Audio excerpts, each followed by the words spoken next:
Electronic sound pop-up.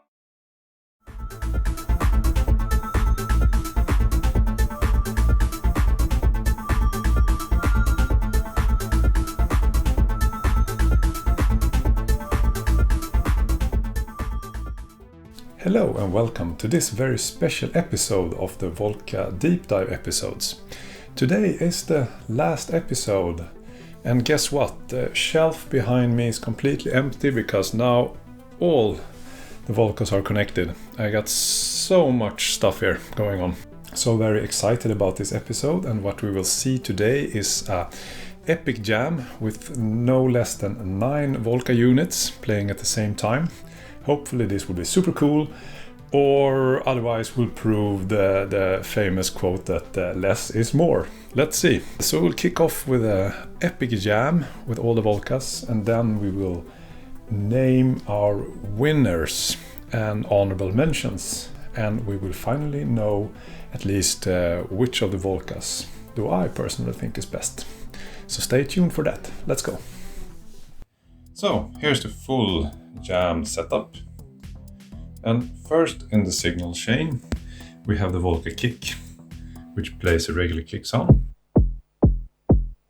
Second Volca is the Volca beats, which plays a simple hi-hat melody. Too much cables. Then we have the Volca sample that plays more drums. And then we have the Volca drum that plays even more drums. And in the Volca sample I have also some more patches. We add a hi-hat, and I can also do a snare roll. Then we have the Volca Modular that plays a lippity-bloppity pattern here. Where I've also patched so I can use the signal mixer here to go from a light sound to a heavier.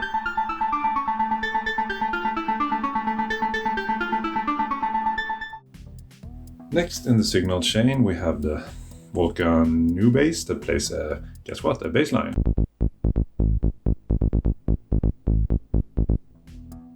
And then we have the Volca bass that plays the lead synth.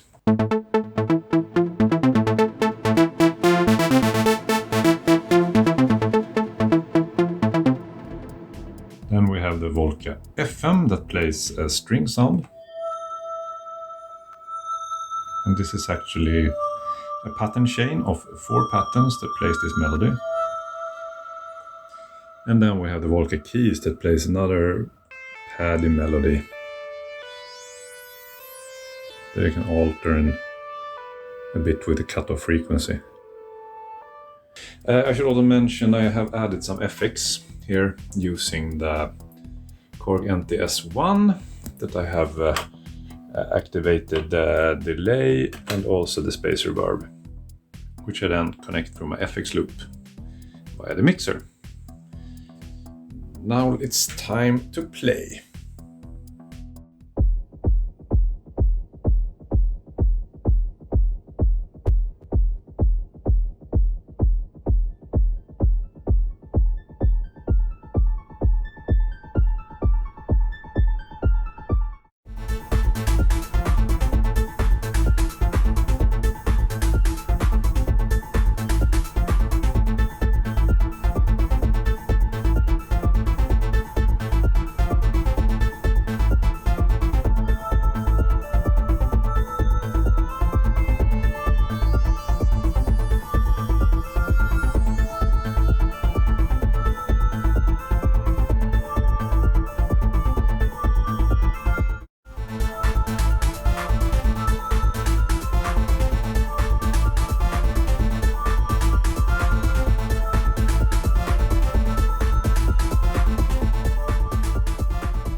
Okay, so time for the awards. And what a journey it has been to go through all of these Volca units. It is really hard to name a favorite because they're good at different use cases, good for different things. But before we name the top 3 and the winner, let's do a summary and all our honorable mentions of the units that did not make it to the top 3. Korg Volca kick. This analog kick generator with the MS-20 inspired sound can deliver some serious kick drums, unique bass sounds and percussions, and also effects. In higher octaves, it is also close to qualifying as a mono lead synth, but you can't really take it any further. Korg Volca Beats, bringing classic 808 sounding drums that is excellent for house, techno or hip-hop. It lacks a bit in the snare drum sound, but it makes it up with excellent kick, hi-hat and tom sounds. The interface is excellent and easy to use, but a pattern chain function would have been even nicer. Korg Volca Modular. The Korg Volca Modular is doing a really important job of bringing West Coast modular synthesizers to a wider audience. Super interesting source module and almost infinite possibilities to shape and tweak the sounds. No polyphony or MIDI though. Korg Volca Sample. Bringing back the memories to the 80s and 90s when the white Akai samplers was in every producer's rack. Still, it is equally fun to use and also excellent for live situations or for just shaping new ideas. However, some would say that samplers like this was made obsolete after the introduction of DAW. But if you're a DAW-less person, I would say this is an excellent choice for you. Korg Volca Nubass, the acid maker. Released years after the original Volca bass, Volca Nubass introduces the vacuum tube oscillator. It includes a drive distortion, a really improved sequencer. So lots of goodies, but is it enough goodies to make a difference? Korg Volca bass, one of the original Volcas. This one was so close to make it to the top 3. It can range from TB303 sounding acid bass lines to SH101 sounding bass lines to even lead synths. It can do poly or mono with the 3 individually tunable oscillators. I would say this is very useful in any kind of electronic music. So, time for the top 3. Coming in at place number 3 is, tada! Volca drum. So, why the Volca drum? What I usually like is an instrument that brings some kind of new sound. I focus a lot on the sound of the different instruments. Still today, much of electronic dance music is still based on drum sounds from the drum machines from the 80s like TR-909 or TR-808 from Roland. And also in dance music there is a lot of analog drum machines as well as a lot of sample-based drum machines.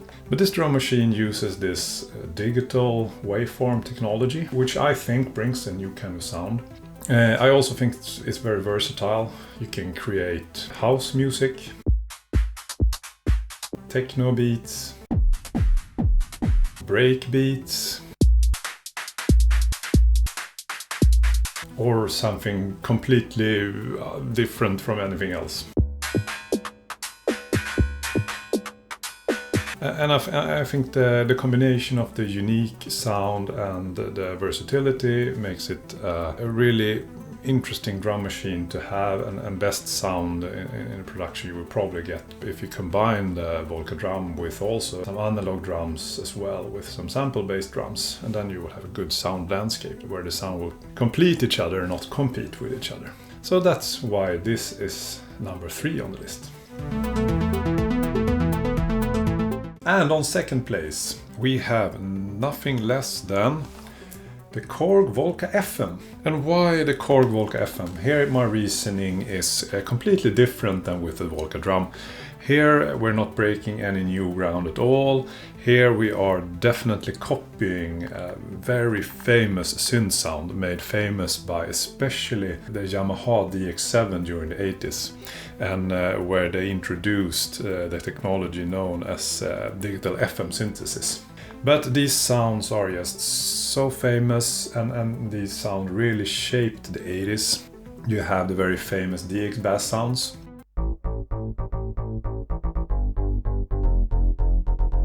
Of course the electrical pianos.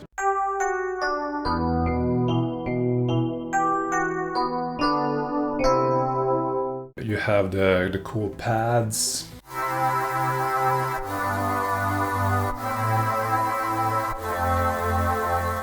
course the quirky organs.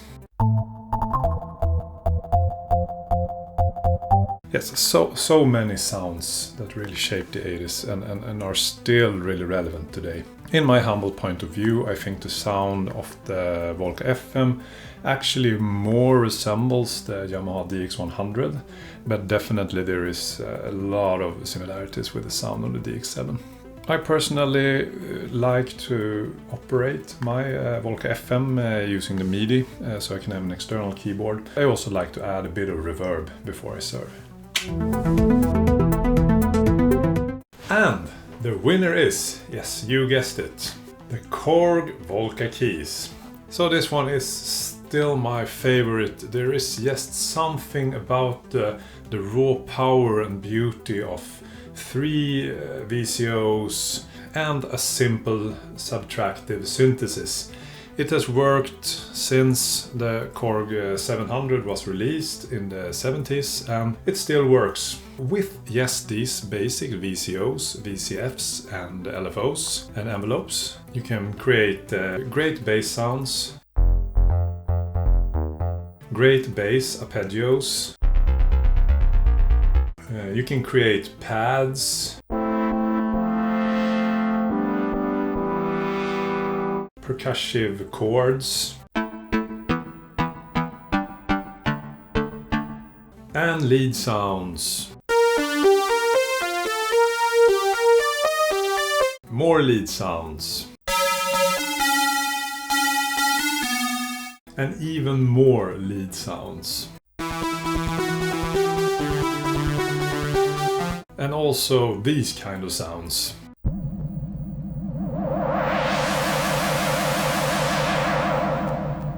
So yes, a lot of sounds, and also of course this works with my music style as well, so it's really appropriate for me to use this in a lot of productions and in a lot of live setups. So, this is the winner! Hooray!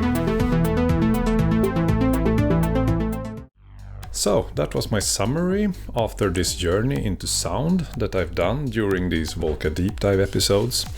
Maybe you agree with me on the list, or maybe you don't. Either way, I totally respect that. So feel free to comment your point of view as well in the comments below.